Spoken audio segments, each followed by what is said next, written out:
제가 먼저 읽겠습니다. 요셉이 시종하는 자들 앞에서 그 정을 억제하지 못하여 소리질러 모든 사람을 자기에게서 물러가라 하고 그 형제들에게 자기를 알리니 그때에 그와 함께한 다른 사람이 없었더라.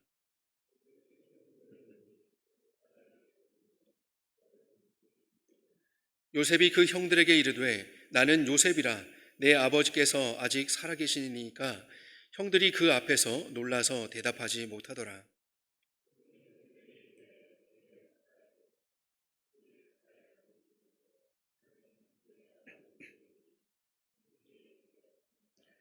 당신들이 나를 이곳에 팔았다고 해서 근심하지 마소서, 한탄하지 마소서. 하나님이 생명을 구원하시려고 나를 당신들보다 먼저 보내셨나이다.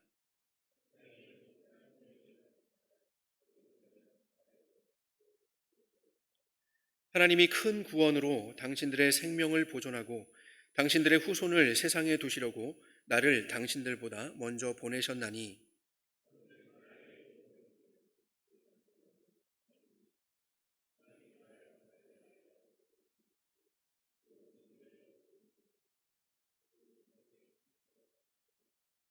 당신들은 속히 아버지께로 올라가서 아뢰기를 아버지의 아들 요셉의 말에 하나님이 나를 애굽 전국의 주로 세우셨으니 지체 말고 내게로 내려오사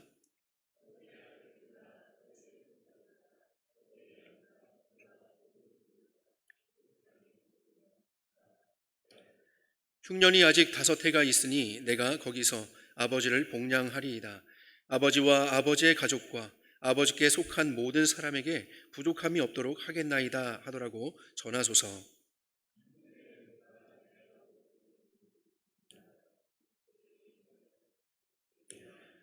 당신들은 내가 애굽에서 누리는 영화와 당신들이 본 모든 것을 다 내 아버지께 아뢰고 속히 모시고 내려오소서 하며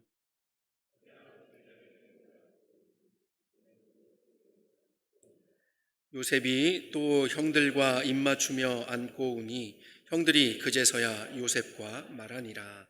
아멘. 네, 우리는 지난 시간에 그 이집트의 최고 통치자인 파라오, 이집트의 파라오, 우리 성경에서는 바로라고 얘기하고 있죠. 이 바로의 왕의 그 꿈을 해석해 준 요셉의 이야기를 들었습니다. 이 바로 왕은 자신의 꿈을 해석해 줄 뿐만이 아니라 지혜로운 방법을 조언해 준 그 요셉을 자기 바로 아래인 총리로 임명을 하였죠. 왜냐하면 이 요셉이 하나님의 영에 감동이 되어서 명철하고 지혜 있는 사람이라는 것을 이 왕이 알았기 때문입니다. 역시나 이 요셉은요, 총리가 되고 나서 보니까, 총리를 시켜보니까 정말 일잘러였어요. 여러분 혹시 일잘러라고 아세요? 아마 직딩들은 좀 아실 거예요. 일잘러, 일을 잘하는 사람이죠. 앞으로 다가올 엄청난 그 흉년에 대비해서 이 요셉은 7년의 풍년 기간 동안 이집트 전역에 그렇게 대비를 잘 갖추었습니다. 하지만 이집트 주변 나라들은 그러지 못했습니다. 이 7년의 풍년 끝에 흉년이 찾아오자 이웃 지역들은 결국 곡식들이 떨어지고 말았죠. 이러한 사정은요, 요셉의 고향 땅인 가나안 땅도 마찬가지였습니다.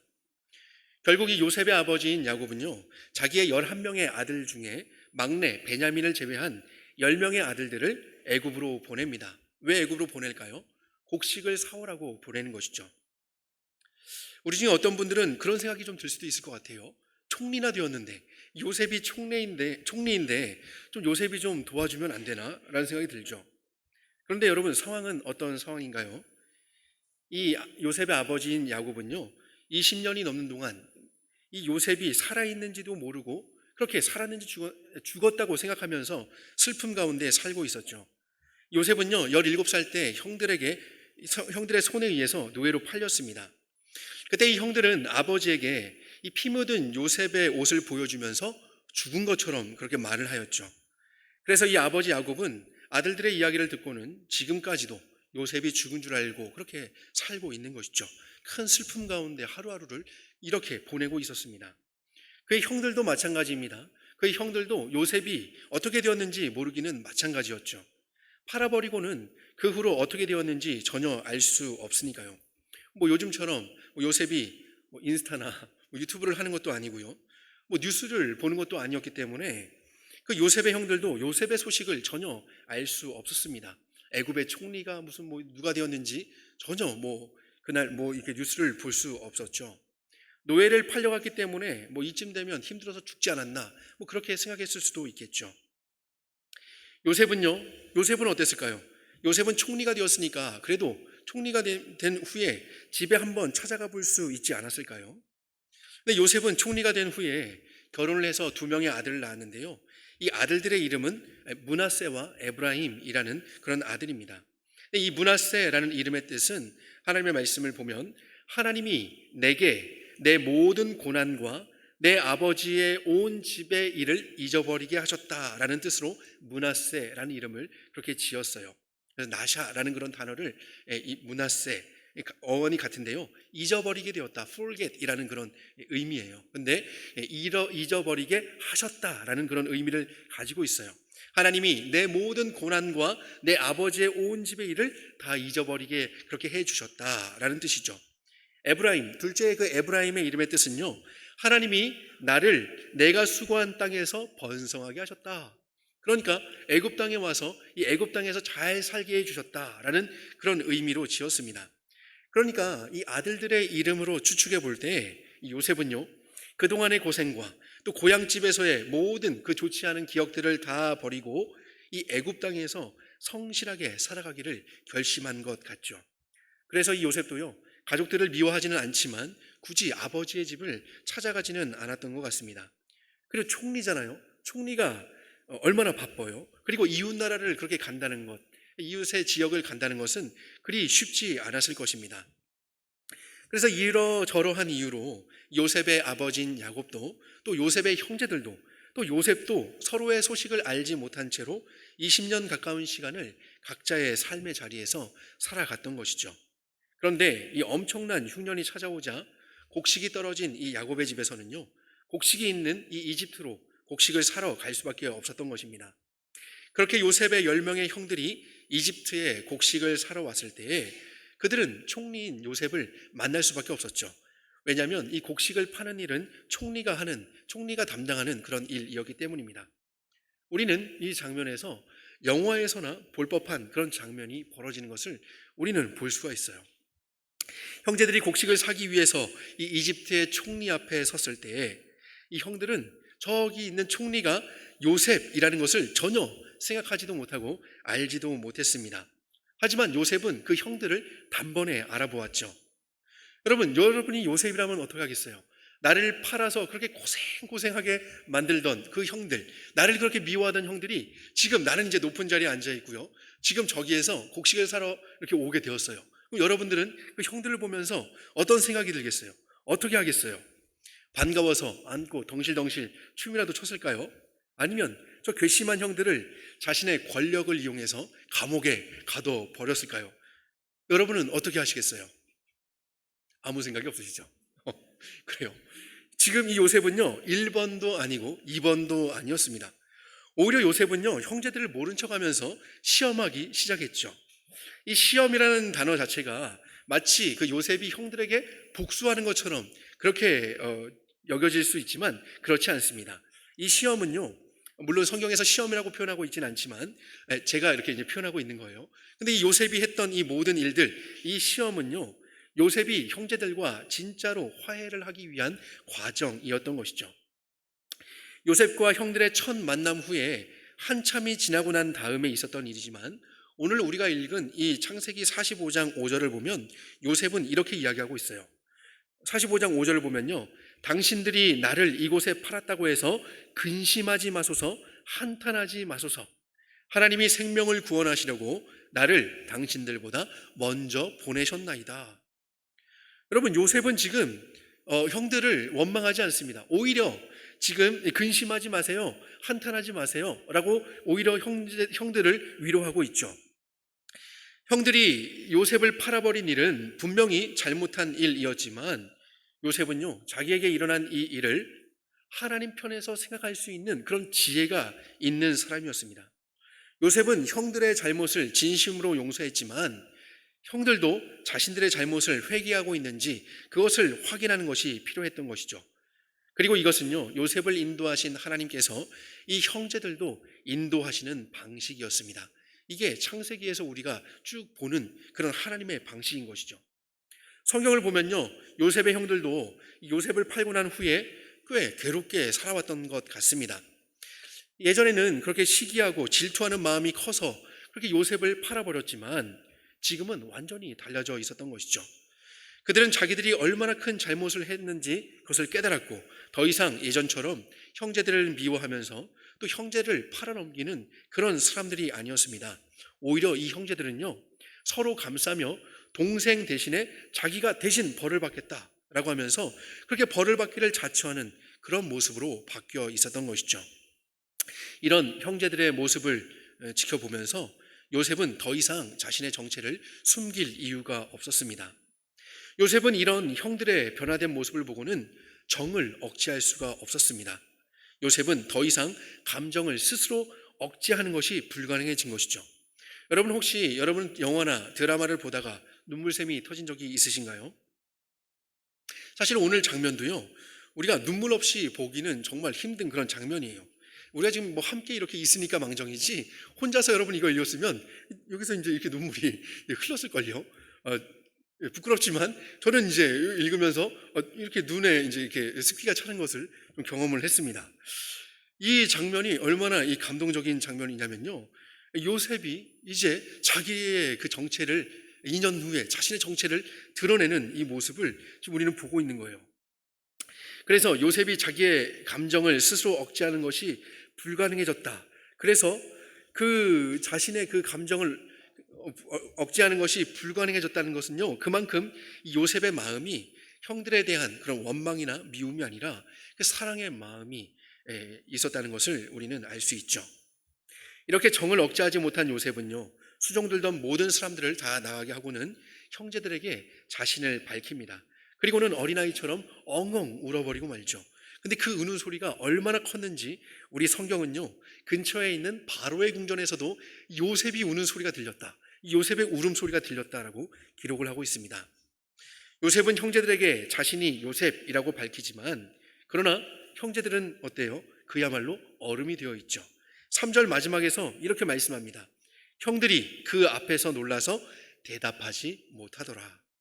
너무나 놀라서 헉 한 거예요.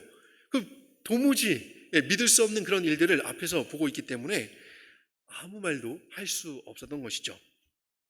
그래서 요셉은요, 형제들에게 가까이 오라라고 하고는 다시 한번 자신을 밝힙니다. 4절 마지막에 보면 이렇게 이야기하죠. 나는 당신들의 아우 요셉이니 당신들이 애굽에 판 자라. 자, 여러분 이제 빼박 증거가 있고요, 게다가 팩포까지 더해집니다. 이 말은 무슨 말이에요? 저는 당신들이 팔아넘긴 요셉입니다. 저는 당신들이 팔아넘겼던 그 동생 요셉이라고요 라고 그렇게 이야기하는 것이죠. 물론 요셉은 믿지 못하는 형들에게 내가 바로 그 요셉이에요, 이것을 얘기하기 위해서 이렇게 얘기하는 거지만 형들은 팔았다는 말이 더 크게 들렸을지도 모르겠어요. 그래서일까요? 요셉은 우리가 앞에서 읽었던 것처럼 5절에서 형들에게 자기를 팔았다고 해서 근심하거나 한탄하지 말라고 그렇게 말을 덧붙이죠. 요셉은요, 비록 형들이 자신을 팔았지만 그러나 하나님은 하나님의 계획이 있었다는 것을 깨닫게 되었습니다. 그래서 요셉은 형들에게 하나님이 하신 일이다 라고 계속 이야기를 하죠. 5절에서도요, 하나님이 생명을 구원하시려고 나를 당신들보다 먼저 보내셨나이다. 7절에서도요, 하나님이 큰 구원으로 당신들의 생명을 보존하고 당신들의 후손을 세상에 두시려고 나를 당신들보다 먼저 보내셨나니. 이어지는 8절에서도요, 그런즉 나를 이리로 보낸 이는 당신들이 아니요 하나님이시라 라고 이야기하죠. 요셉은 계속해서 하나님이 하신 일입니다 라고 이야기를 하고 있습니다. 만약 요셉이 형들의 잘못과 자신의 상처에만 집중해서 자기를 팔아넘긴 그 일만 생각을 했다면 아마 형들을 괘씸하게 그렇게 생각했겠죠. 이렇게 마음을 열어서 형들을 용서할 수 없었을 것입니다. 하지만 요셉은 이 일 너머에 계신 하나님을 볼 수 있었습니다. 모든 것을 다스리시는 하나님이 계시다는 것을 이 요셉은 알았기 때문이죠. 모든 것을 다스리시는 그 하나님, 모든 것을 다스리시는 그 하나님께서는 하나님의 뜻대로, 선하신 뜻대로 그렇게 인도하신다라는 것을 알았습니다. 그렇기 때문에 이 요셉은 형들의 괘씸함이 아니라 하나님의 선하신 인도함을 볼 수 있었던 것이죠. 여러분, 우리 하나님은 정말 놀라우신 분이십니다. 형들은 요셉을 팔아넘기면서 요셉만 사라지면 그렇게 하나님이 주신 그 꿈도 사라질 거다라고 생각을 했지만, 하나님께서는요, 그 형들의 잘못에도 불구하고 요셉에게 주신 그 꿈을, 요셉을 그렇게 없애버렸음에도 불구하고 하나님은 그 요셉의 꿈을 완벽하게 이루셨죠. 우리 하나님은 계획하신 것은 반드시 이루시는 하나님이십니다. 하나님의 계획을 막을 수 있는 것은 아무것도 없어요. 우리도 요셉처럼 선하신 하나님께서 언제든지 어느 상황에서든지 그 하나님의 선하신 뜻대로 이끄신다는 것을 명확하게 깨닫게 된다면, 우리에게 어떤 어려움이나 어떤 고난이 찾아올 때에도 우리는 힘을 낼 수 있습니다. 왜냐하면 선하신 하나님께서 선하신 뜻대로 인도하시니까요. 나에게 잘못을 한 사람들이라도 우리는 용서할 수 있는 넉넉함을 가질 수가 있어요. 비록 그들이 잘못을 저질렀지만 그 잘못이 하나님의 뜻을, 하나님의 그 선하신 뜻을 막을 수는 없으니까요. 하나님은 나의 모든 상황을 알고 계시며 그 선하신 뜻대로, 나를 향하신 그 선하신 계획대로 나를 인도하실 테니까요. 우리는 이것을 기억할 때, 이 선하신 하나님을 기억할 때, 선하신 그 뜻대로 인도하시는 그 하나님이 계시다는 사실을 기억할 때 우리는 힘을 낼 수 있습니다. 여러분, 우리 하나님을 믿고 우리 하나님을 기억하면서 우리도 힘을 내었으면 좋겠어요. 어떤 어려움 가운데 계신지, 어떤 어려운 형편 가운데 또 여러분을 괴롭히는 사람이 어떤 사람이 있는지 저는 잘 알지 못해요. 하지만 우리 하나님은 여러분을 잘 알고 계십니다. 그리고 여러분을 향한 그 계획은 거기서 끝이 아니에요. 그 어려움에서 끝이 아니라 그것을 넘어서 역사하실, 여러분을 통해서 하나님의 뜻을, 하나님의 그 선하신 뜻을 이루실 것입니다. 그 하나님을 기억하시면서 여러분 힘내었으면 좋겠어요. 오늘 그 요셉은 그 하나님을 알았기 때문에 그 용서할 수 없을 것 같은, 얼마나 힘들었어요. 여러분 성경을 보면요, 종으로 살았죠. 죄수로 살았죠. 정말 아무런 소망이 없었어요. 그 감옥에서 언제 나갈지 알 수도 없는 그런 하루하루를 살았던 요셉이었지만 그가 하나님과 동행할 수 있었죠. 하나님이 그 선하신 계획대로 그와 함께 하신다는 것을 그는 알고 믿었기 때문입니다. 요셉은 형들에게 자기가 이렇게 요셉이라는 것을 밝히고는요, 이 일을 하나님께서 인도하셨다라고 이야기를 했죠. 그래서 이 죄책감을 가지고 있는 형들을 안심시켰습니다. 그리고 아직 흉년이 7년 중에 지금 2년이 지났으니까 몇 년이 더 남았을까요? 7 빼기 2는 얼마일까요? 어렵습니다. 예. 왜? 5년이에요. 5년. 5년이 더 남았으니까 이 아버지를 비롯해서 가나안 땅에 있는 모든 가족들을 다 데리고 이집트로 오라고 그렇게 초청을 합니다. 아버지와 가족들을 자기가 책임지겠다, 복양하겠다라고 그렇게 이야기를 하죠. 그런데 요셉의 형제들은 여전히, 지금 요셉은 계속 얘기를 하고 있는데 요셉의 형제들은 여전히 얼어 있어요. 요셉에게 아무런 말도 못하고 있습니다. 이런 형제들에게 요셉은 12절에서 이렇게 이야기하죠. 당신들의 눈과 내 아우 베냐민의 눈이 보는 바 당신들에게 이야기하는 것은 내 입이라. 당신들은 내가 애굽에서 누리는 영화와 당신들이 본 모든 것을 내 아버지께 아뢰고 속히 모시고 내려오소서라고 이야기를 하죠. 지금 이 요셉은요, 이 형들에게 바로 내가 요셉이에요, 지금 당신들 앞에서 이야기하는 게 요셉의 입이에요, 다른 사람의 입이 아니라 요셉의 입입니다 라고 하면서 내가 지금 나의 모든 형편을 다 집에 가서 알려주시고 속히 그 아버지를 모시고 가족들을 모시고 오세요 라고 그렇게 이야기를 하죠. 지금 이 요셉은요, 형들에게 그 어떤 원망도 없이 다 용서했다라는 것을 보여주고 있습니다. 그리고 이 말을 하고 난 후에 같은 엄마에게서 태어난 이 요셉과 베냐민은 서로 껴안고 울기 시작하죠. 네, 가족 상봉이 지금 이루어지고 있습니다. 요셉은 베냐민뿐만이 아니라 자기를 팔았던 형들과도 입을 맞추며 그렇게 안고 울었습니다. 여러분, 우리 문화권에서는 입을 맞춘다라는 표현이 상당히 좀 얼굴이 좀 빨개지는 그런 표현이지만, 그러나 이 성경에서 입맞춤은 샬롬을 의미해요.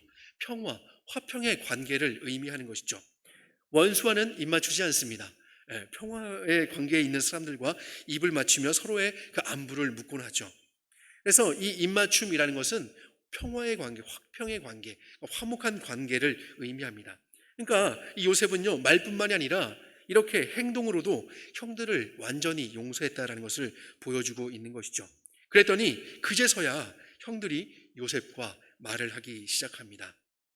어떤 말을 하고 어떤 것을 나누었을까요? 이것은 이제 궁금하신 분들은 집에 돌아가셔서 오늘 본문 이후를 살펴보시면 되겠어요. 이것이 오늘 우리가 읽은 본문의 내용이죠.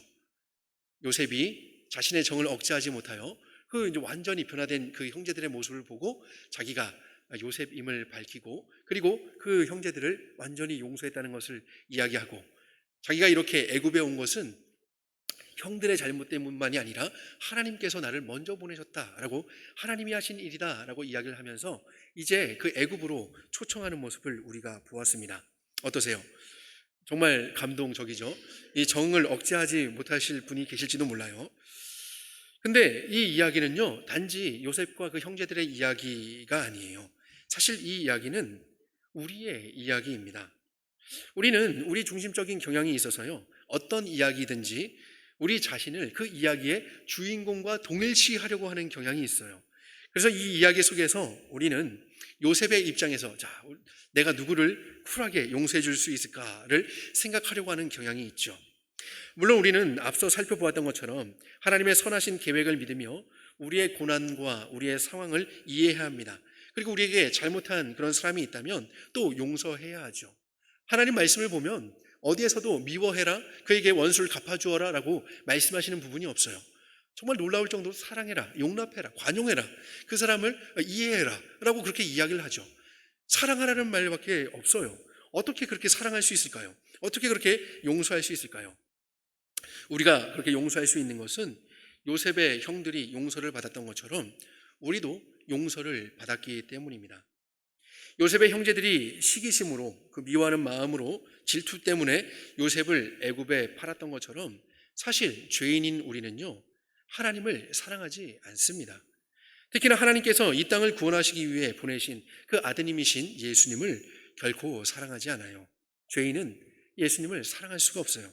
성경이 뭐라고 말씀하고 있어요? 우리 요한복음 잘 알고 있죠? 요한복음 말씀을 보니까 빛이 세상에 왔지만 세상이 그 빛을 알지도 못하였고 영접하지 않았다라고 말씀하죠. 영접하지 않을 뿐만 아니라 그 빛을 미워하였기 때문에 그 빛이신 예수님을 십자가에 못 박아 죽게 만드는 아주 끔찍한 범죄를 저지르고 말았습니다. 그 일은 이미 2000년 전에 일어난 일이긴 하죠. 그렇다고 해서 우리랑 상관이 없는 일일까요? 아닙니다. 그 일은, 예수님을 십자가에 못 박은 그 죄는 우리에게도 상관이 있습니다. 비록 우리가 그 자리에 있지는 않았지만 아담 이후로 모든 인류가 가진 그 죄인의 신분에 우리도 함께 속해 있기 때문이죠. 예수님을 십자가에 못 박은 사건은요, 과거와 현재와 미래의 모든 인류가 연합하여서 창조주이신 하나님을 반역해서 일으킨 그 우주적인 사건입니다.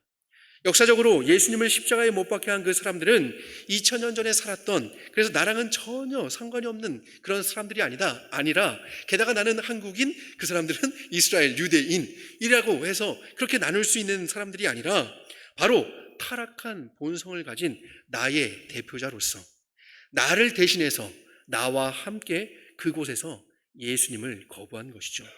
그래서 예수님을 십자가에 못 박은 죄인이 바로 나라는 사실을 우리는 하나님 앞에서 결코 피할 수가 없습니다. 그러나 요셉의 형제들의 그 큰 잘못에도 불구하고 하나님이 이 요셉을 먼저 애굽에 보내셨던 것처럼 우리가 미워하여서 예수님을 십자가에 못 박아 죽게 했지만 하나님께서는 그 예수님을 십자가에서 죽게 하셔서 택한 자기 백성의 죄와 또 택한 자기의 백성을 죄와 사망에서 구원하시는 그 일을 이루신 것이죠. 죄는 반드시 죽음으로써 그 값을 치러야 합니다. 그런데 예수님이 십자가에서 대신 죽으심으로써 자기 백성인 우리의 죄값을 대신 치러 주신 것이죠. 그 잘못을 사용하셔서 하나님은 놀라운 구원을 이루는 그 일로 바꾸신 것입니다.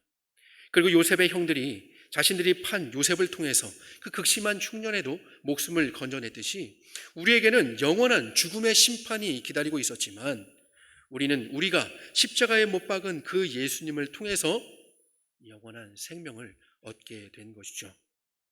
요셉의 형들이 그 요셉을 통해서 풍요로운 양식이 있는 그 애굽으로 초청을 받게 된 것처럼 우리는 우리를 위해 죽으신 그 예수님, 그 예수님을 통해서 영원한 기쁨과 참된 안식이 있는 하나님 나라로 초청을 받게 되었습니다.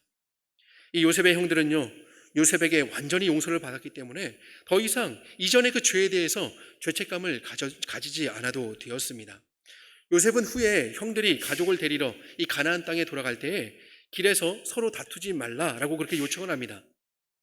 이 요셉의 형들은 이제 잘못을 용서받은 사람들이에요. 그리고 거대한 제국인 이 애굽의 통치자로부터 초대를 받은 사람들이에요. 그렇기 때문에 그들은 그런 초대를 받은 사람들답게 살아야 할 책임이 있는 것이죠. 여러분, 우리에게도요, 그리스도를 통해서 우리의 죄를 용서받고 온 세상의 왕이신 하나님께로부터 하나님 나라의 초대를 받은 자들답게 하나님이 기뻐하시는 뜻대로 살아갈 책임이 있습니다. 구원을 받기 위해서 그 책임을 하는 것이 아니라, 구원을 받기 위해서 그 의무를 따르는 것이 아니라 구원을 이미 받은 자들로서의 책임인 것이죠. 하나님 나라를 살아갈 수 있는, 하나님 나라를 살아가는 그 그리스도인으로서의 책임이 우리에게 있는 것입니다. 그리고 이 책임은요, 우리를 힘들게 만드는 책임이 아니라 우리를 더욱더 풍성한 생명을 누리게 하는 그런 책임인 것이죠. 우리 예수님은 나의 멍에는 쉽고 가볍다라고 말씀하셨죠. 결코 무겁다라고 말씀하지 않으셨습니다. 하나님은 그렇게 예수님을 통해서 우리를 그곳으로 초대하셨습니다. 여러분, 우리가 예수님이 가르쳐주신 기도인 그 주기도를 할 때마다 간구하는 것이 있죠. 그것은 바로 우리가 우리에게 죄 지은 자를 사하여 준 것 같이 우리의 죄를 사해 주십시오라고 하는 그런 기도입니다. 솔직하게 말하자면 우리가 우리에게 잘못한 사람을 흔쾌히 용서해 준다는 것은 정말 쉽지가 않습니다. 여러분, 그게 쉽나요? 정말 쉽지가 않아요. 하지만 죽을 수밖에 없는 죄인이었던 우리를 하나님께 잘한 것이라고는 아무것도 없고 도리어 예수님을 십자가에 못 박아 죽이게끔 하는 그 죄를 가지고 있던 우리를 오히려 그 십자가의 죽으심을 통해서 용서해 주셨다는 그 사실을 우리가 믿는다면, 그 선하신 하나님께서 선하신 그 뜻대로 이 세상을 다스리시는 분이시다, 여전히 창조하신 그 하나님께서 창조하신 이 세상을 선하신 뜻대로 다스리신다라는 것을 믿는다면, 또 다른 사람이 나에게 잘못하는 그 잘못을 통해서도 하나님의 선하신 계획대로 인도해 가신다는 그 사실을 믿는다면, 우리는 우리와 함께 하시는 그 성령 하나님을 힘입어서 우리는 다른 사람의 잘못을 용서할 수 있을 거예요. 내가 내 능력으로 용서하는 것이 아니라 우리 마음에 착한 마음을 허락하신 그 성령 하나님의 그 은혜로 우리는 용서할 수 있을 것입니다. 그렇기 때문에 여러분, 우리가 다른 사람, 나에게 잘못한 사람을 용서해야 될 일이 있다면 여러분, 하나님의 은혜를 구하며 기도하시기 바라요. 그럴 때 하나님께서는 우리 마음 가운데 넉넉한 마음을 주시고 용서할 수 있도록 도와주실 것입니다. 왜냐하면 그 하나님이 우리를 용서해 주셨기 때문이죠. 결코 용서받을 수 없는 그 상황인데도 불구하고 우리를 용서해 주셨기 때문입니다. 근데 여러분, 진정한 용서는요, 잘못을 그냥 한번 모른 척 해주고 잘못을 한번 참아주는 것이 아닙니다. 그래, 됐다, 내가 한번 참자, 눈 감아줄게, 그래, 한 3번까지 내가 참는다, 뭐 이렇게 해서 참는 것이 용서가 아니죠. 이 용서라는 것은 아까 이 입맞춤, 샬롬, 화평의 관계를 회복하는 것입니다. 하나님과 원수가 되었던 우리가 용서를 받아서 하나님의 자녀가 되어서 친밀한 하나님과의 교제를 누리게 된 것처럼 그 불편한 관계를 편한 관계로 바꾸는 것이 바로 용서라는 것이죠. 진정한 용서가 나에게 그리고 우리 공동체에 있을 때 우리는 우리를 용서하신 그리스도 안에서 진정으로 하나 된 공동체를 이루게 될 것입니다. 그럼 많은 사람들이 그렇게 이야기를 해요. 많은 사람들이 사랑이 넘치는 교회, 우리 교회는 사랑이 넘치는 교회가 되었으면 좋겠어요. 우리 교회는 마음으로 좀 하나가 되는 교회가 되었으면 좋겠어요. 우리 교회는 좀 용납해주고 서로 좀 친절한 교회가 되었으면 좋겠어요 라고 그렇게 희망사항을 이야기하곤 해요. 근데 여러분, 한번 돌이켜서 생각해 보세요. 그런 교회가 되기를 바라시죠? 그러면 여러분은 그런 교회를 이루고 계시나요? 나는 지금 어떻게 하고 있나요? 그런 교회만을 바라고 있을까요? 바라고 있는 것 아닐까요? 그런데 그런 교회는요, 다른 사람이 만들어주는 것이 아닙니다. 나는 그저 가만히 있으면 다른 사람들이, 목사님들이 만들어주고, 그리고 우리 교회 어르신들이 만들어주고, 그런 것이 아니에요. 그래도 조금 순수한 우리 유치부 아이들이 만들어주고, 그런 것이 아니에요. 그런 것은 다른 사람이 만들어주는 것이 아니라 그리스도를 통해 용서함을 받은 사실을 믿고 고백하는 성도인 나를 통해서 그 일이 이루어지는 것이죠. 여러분이 예수 그리스도를 진정으로 믿는 성도라면 여러분을 통해서 화평이 이루어져야 돼요. 여러분을 통해서 그 입맞춤, 샬롬의 입맞춤이 있어야 돼요. 그렇다고 해서 여러분 아무나 붙잡고 뽀뽀하라는 얘기는 아니에요. 우리가 말로, 우리의 마음으로 그렇게 생각하는 그것이 우리의 행동으로, 우리의 겉으로 그렇게 표현이 되어야 된다는 것이죠. 바로 그런 우리가 꿈꾸는 사랑이 가득한 교회는요, 다른 사람이 만드는 것이 아니라 바로 나를 통해서 이루어진다라는 것을 여러분 우리는 기억해야 합니다. 다른 사람의 잘못한 모습이 아니라 그 사람을 사랑하셔서 선택하신 그 하나님을 믿는 믿음, 저 잘못하는 모습을 보면서도 저 사람도 그래도 하나님이 사랑하셔, 저 내 꼴 보기 싫은 저 사람을 보면서도 그리스도께서 저 사람을 위해, 이게 손이 이렇게 갔네요. 그리스도께서 저 사람을 위해서 돌아가셨어 라는 것을 믿는 그 믿음, 여전히 그를 사랑하시고 그와 함께 하나된 교회 공동체를 이루시기를 원하신다는 그것을 믿는 그 믿음으로 우리의 영혼이 가득 채워질 때 우리 교회는 사랑이 넘치는 교회, 우리가 그렇게 원하는 사랑이 넘치는 교회가 될 것이고, 진정으로 그리스도가 우리의 중심이 되고 그리스도께서 우리의 머리가 되신 그런 교회를 이뤄갈 수 있을 것입니다. 마음으로 하나가 되는 그런 교회를 우리가 이룰 수 있는 것이죠.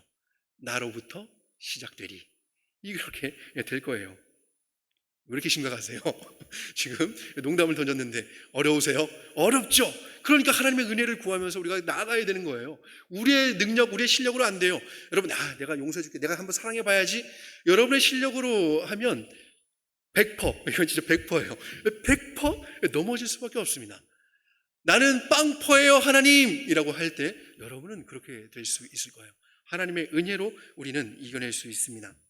하나님께서 다른 사람의 잘못을 보게 하시는 것은 그를 비난하고 그를 정죄하라고 보여주시는 것이 아닙니다. 그를 위해서 전심으로 기도하고 또 우리 교회 공동체 가운데 그 연약한 지체를 보면서 우리의 그 전체를 아파하는 그런 마음을 가질 수 있도록 그렇게 주님의 마음으로 사랑하라고 그것을 보여주는 것이죠. 그렇다면 이 요셉이 형들을 처음으로 만났을 때 단번에 그 형들을 아는 척하고 또 용서하고 애굽으로 오라고 초청할 수 있었지만 요셉은 그렇지 하지 않았어요. 오히려 성경을 보면요, 꼬이는 것 같고 또 꼬이는 것 같고 또 꼬이는 것 같아요. 그러나 그런 상황을 만들어 갔지만 그 과정은 어떤 과정이었냐면 이 형들이 진정으로 참된 회개로 나아가며 이 형제들이 더욱더 하나 되는 그런 과정이었어요. 우리도 꼬이고 어렵고 힘든 과정 안에 있지만 그러나 이 과정이 하나가 되어가는 과정이라는 사실을 믿으시기 바랍니다. 하나님이 그렇게 우리를 만들어가는 과정이라는 것을 잊지 않았으면 좋겠어요. 요셉과 그의 형제들을 선하게 인도하신 우리 하나님께서는요, 우리와 또 우리 교회 공동체도 반드시 선하게 인도하시며 그 하나님께서 계획하신 그 선하신 뜻을 반드시 이루실 줄 믿습니다. 이 교회는 하나님의 교회이며 우리도, 나 자신도 하나님의 것이기 때문이에요. 이 세상도 하나님의 것이며 하나님의 뜻대로 완성될 것이기 때문입니다. 오늘 우리가 요셉의 이야기를 통해서 우리를 구원하신 우리의 하나님의 이야기를 깨닫게 되었으면 좋겠습니다. 그래서 이 요셉의 이야기를 통해서 그냥 요셉의 이야기가 아니라 혹은 내 옆에 앉아있는 사람의 이야기가 아니라 바로 나를 구원하신 그 하나님, 나의 이야기임을 여러분이 깨닫게 되기를 소망합니다.